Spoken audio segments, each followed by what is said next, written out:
नमस्कार मित्रांनो, आता लगेच दुपारनंतर महाराष्ट्राच्या या जिल्ह्यांमध्ये पावसाचा जोर आहे तो वाढण्याची शक्यता आहे। काही जिल्ह्यांमध्ये मुसळधार स्वरूपाचा पाऊस बघायला मिळणार आहे। काही जिल्ह्यांमध्ये मध्यम ते जोरदार स्वरूपाच्या पावसाची शक्यता आहे, तर काही भागामध्ये रिमझिम स्वरूपाचा पाऊस आपल्याला बघायला मिळणार आहे। तर यामध्ये मित्रांनो जोरदार किंवा संततधार स्वरूपाचा पाऊस आपल्याला बघायला मिळणार आहे। तो जी काही चक्रीय स्थिती बनलेली आहे, या चक्रीय स्थितीच्या प्रभावामुळे विदर्भामध्ये काही जिल्ह्यांमध्ये खूप जोरदार पावसाची शक्यता आहे। त्यामध्ये एकदम कडेचा पूर्व विदर्भ या परिसरामध्ये पावसाचा जोर आहे तो जास्त राहील। त्यामध्ये गोंदिया, भंडाऱ्याचा पूर्व भाग, नागपूरचा पूर्व भाग, चंद्रपूर आणि गडचिरोली या जिल्ह्यांमध्ये बऱ्याच ठिकाणी मित्रांनो जोरदार, तर काही भागामध्ये अति जोरदार पाऊस सुद्धा बघायला मिळू शकतो।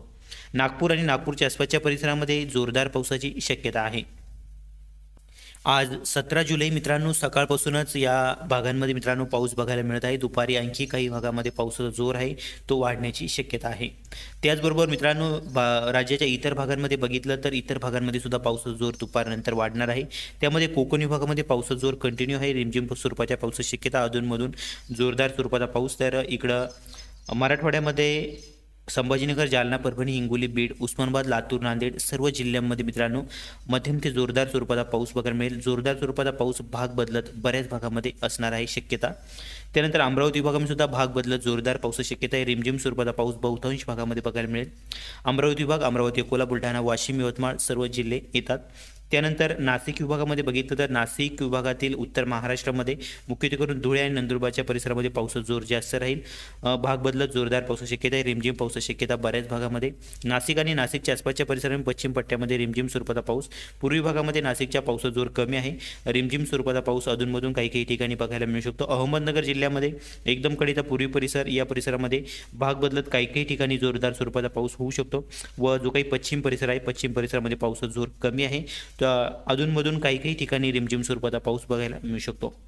पुणे विभागामध्ये पुणे लगतचा पुणे, सातारा, कोल्हापूर, पश्चिम किनारपट्टी लगतच्या भागामध्ये रिमझिम स्वरूपाच्या पावसाची शक्यता। पूर्वी भागामध्ये पावसाची शक्यता दुपारनंतर पावसाचा जोर कमी असेल तरी पण ठिकठिकाणी रिमझिम स्वरूपाचा पाऊस अधूनमधून बघायला मिळेल। सोलापूर जिल्ह्यामध्ये भाग बदलत बऱ्याच ठिकाणी जोरदार स्वरूपाचा पाऊस सोलापूर जिल्ह्यामध्ये व सोलापूरच्या आसपासच्या परिसरामध्ये बघायला मिळू शकतो। नांदेड आणि नांदेडच्या आसपासच्या परिसरामध्ये जोरदार स्वरूपाचा पाऊस दुपारनंतर बऱ्याच ठिकाणी बघायला मिळू शकतो। उस्मानाबाद जिल्ह्यामध्ये सुद्धा मध्यम ते जोरदार स्वरूपाच्या पावसाची शक्यता आहे। एकंदरीत मित्रांनो आज दुपारनंतर महाराष्ट्राच्या बऱ्याच भागामध्ये पावसाचा जोर आहे तो वाढण्याची शक्यता आहे। याचं महत्त्वाचं कारण म्हणजे आपण स्क्रीनवर बघू शकता, जी काही चक्रीय स्थिती निर्माण झाली आहे, या चक्रीय स्थितीच्या प्रभावामुळे जे काही बाष्पयुक्त वारे आहे आपल्याकडे खिचून घेत आहे, बंगालच्या उपसागरातील असो, अरबी समुद्रातील असो। त्यामुळे मित्रांनो साहजिकच येथील आसपासच्या परिसरामध्ये खूप जोरदार स्वरूपाचा पाऊस आपल्याला बघायला मिळत आहे। त्याचबरोबर मराठवाडा तसेच इतर भाग, पुणे विभाग तसेच नाशिक विभागामध्ये सुद्धा काही ठिकाणी चांगल्या स्वरूपाचा पाऊस आपल्याला आज दुपारनंतर बघायला मिळू शकतो। ही होती महत्त्वाची अपडेट। व्हिडिओ आवडला तर लाईक आणि शेअर नक्की करा। चॅनलवर नवीन असाल तर चॅनलला सबस्क्राईब करा। धन्यवाद।